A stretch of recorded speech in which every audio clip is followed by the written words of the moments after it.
Mobile phones are amazing. They connect us to the world. We can talk to anyone, anywhere. We can watch videos, play games, and read books.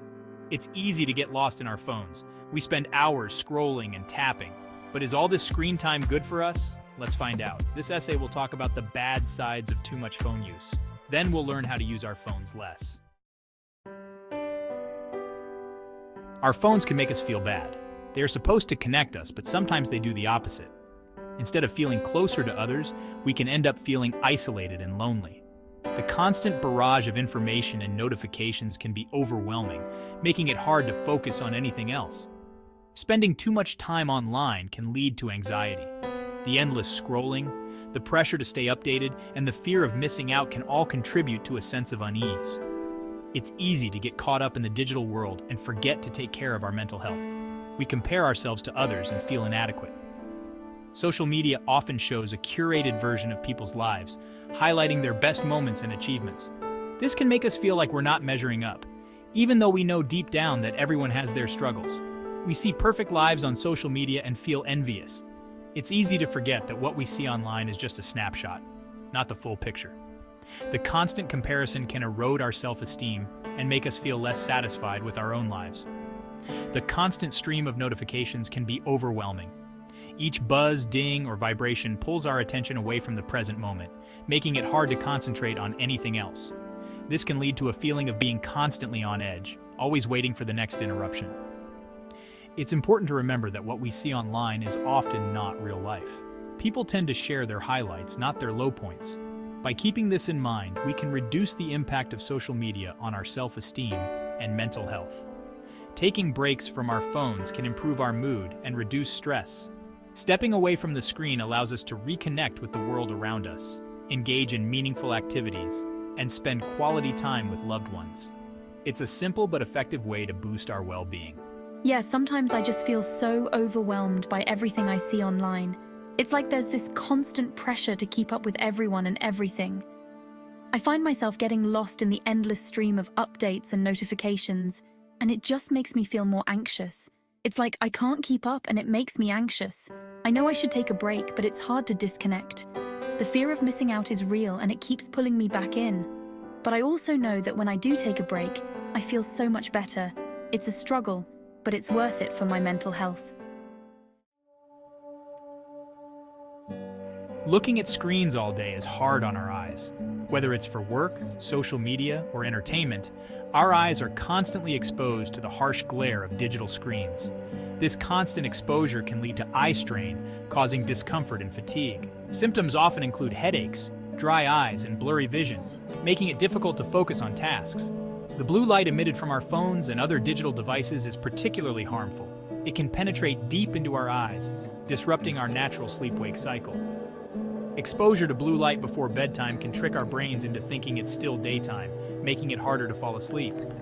This can lead to restless nights where we toss and turn, unable to get comfortable. As a result, we might wake up feeling tired and groggy, even after what seemed like a full night's sleep. This grogginess can affect our mood, productivity, and overall well-being throughout the day. To combat these issues, it's recommended to put our phones away at least an hour before bed. Creating a relaxing bedtime routine without screens can significantly improve our sleep quality. Absolutely. Reducing screen time before bed can make a significant difference. Dimming the screen brightness and using blue light filters can also help minimize the impact on our eyes. By making these small changes, we can enjoy better and more restful sleep. A peaceful night's rest can rejuvenate our bodies and minds, preparing us for the challenges of the next day. Instead of scrolling through our phones, we can engage in calming activities like reading a book, meditating, or listening to soothing music. These activities can help signal to our brains that it's time to wind down. Setting a regular sleep schedule and sticking to it can also promote better sleep hygiene. Turning off bright lights and creating a dark, quiet environment can further enhance our sleep quality. With these habits in place, we can wake up feeling refreshed and energized, ready to take on the day with a clear mind and a positive attitude. A good night's sleep is the foundation of a healthy lifestyle. It supports our physical health, mental clarity, and emotional balance, allowing us to live our best lives. So, let's prioritize our sleep by managing our screen time and adopting healthy bedtime habits. Our eyes and our overall well-being will thank us for it. Have you ever found yourself more engaged with your phone than the people around you? In today's digital age, it's a common sight. Whether it's during a family dinner, a meeting with friends, or even a casual chat, smartphones often disrupt the flow of genuine interaction. Think about the last time you were in a group setting. Were you more focused on your device than on the faces of those you were with? How often do you text instead of talking face-to-face? The convenience of instant messaging and social media has made it easier to communicate without being physically present. While this can be beneficial, it also means we're losing the art of face-to-face conversation. Reflect on your own experiences. How many misunderstandings have arisen because tone, facial expressions, and body language were lost in text? Have you ever missed social cues because you were glued to your phone? Social cues, such as a smile, a nod, or even a frown, play a crucial role in how we communicate and understand each other. When we're constantly looking at our phones, we miss these important signals, leading to miscommunication and a sense of disconnection.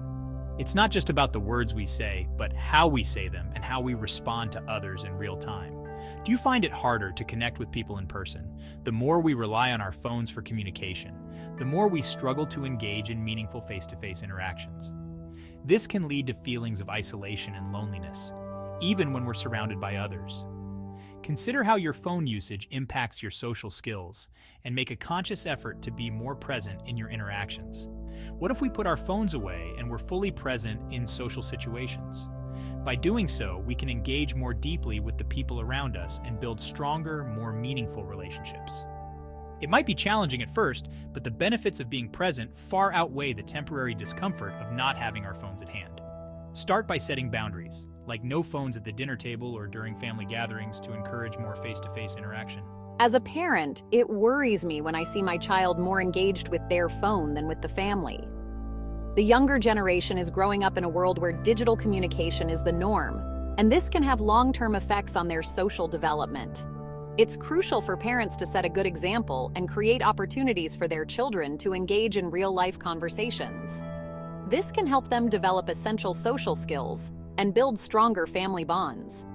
How can we encourage real face-to-face interactions? By prioritizing in-person communication, we can foster a sense of community and connection that is often missing in our digital interactions. Whether it's through family dinners, social gatherings, or simply taking a walk together, these moments of genuine interaction can have a profound impact on our relationships and overall well-being. Let's make a conscious effort to put our phones down and truly connect with the people around us. Setting limits can help us take control of our tech use. We can use technology in healthy ways. The first step is to set limits on our phone use. Absolutely. We can use apps to track our screen time and set daily limits. Yeah, and we can choose specific times to check our phones, like during our commute or lunch break. Another great idea is to create phone-free zones in our homes, like the bedroom. Finding alternatives offline can be incredibly rewarding. There are so many things to do without our phones. We can read a book, go for a walk, or spend time with loved ones. Rediscovering old hobbies or trying new ones can be really fulfilling. Engaging in offline activities can boost our mood, reduce stress, and improve our overall well-being. The joy of boredom is often underestimated. Sometimes we need to let ourselves be bored. Boredom can spark creativity and imagination. When we're bored, our minds are free to wander and come up with new ideas. We can use this time to daydream, reflect, and come up with solutions to problems. Reconnecting with nature, the healing power of the outdoors. Spending time in nature is good for our mental and physical health. Being in nature can reduce stress, improve our mood, and increase our focus. We can go for a walk in the park, hike in the woods, or simply sit outside and enjoy the fresh air. Cultivating hobbies, finding passion beyond the screen. Hobbies give us something to look forward to. They provide a sense of accomplishment and purpose. We can explore our interests and discover hidden talents. Whether it's painting, playing an instrument, or gardening, there's a hobby out there for everyone. Building real connections, prioritizing face-to-face time. Nothing can replace the value of face-to-face interaction. Spending time with loved ones strengthens our bonds and improves our emotional well-being. We can make an effort to have meaningful conversations, share meals together, and engage in activities that foster connection. Conclusion: finding balance in a digital world.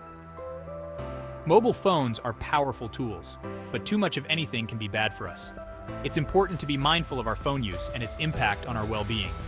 By setting limits, finding alternatives, and prioritizing real-life connections, we can create a healthy balance between the digital world and the real world. Let's put down our phones and experience all the good things life has to offer.